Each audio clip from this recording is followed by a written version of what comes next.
దర్శిలో పెద్దాయన కంచేటి నరసింహారావు గారికి చెందిన కంచేటి శ్రీనివాసరావు నిర్వహిస్తున్న శ్రీ విజయసారథి ఏజెన్సీస్ విత్తనాలు మరియు పురుగుమందుల షాపు కురిచేడు రోడ్డులోని శేఖర్ పంతులు షాపింగ్ కాంప్లెక్స్ నుండి కురిచేడు రోడ్డులోని ప్రభావతమ్మ హాస్పిటల్ ఎదురుగా గల షాపులోనికి మార్చబడింది.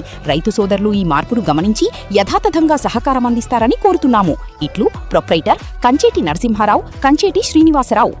దర్శి మండలంలోని లింగనపాలెంకు చెంది చందలూరులో నివాసం ఉంటున్న ప్రైవేట్ ఎలక్ట్రీషియన్ 30 ఏళ్ల వయసు గల నంద్యాల వెంకటేశ్వర్లు విద్యుత్ షాక్ కు గురై మృతి చెందటం జరిగింది. ఇతనికి భార్య, 2 బిడ్డలు కుటుంబ సభ్యులుగా ఉన్నట్లు తెలిసింది.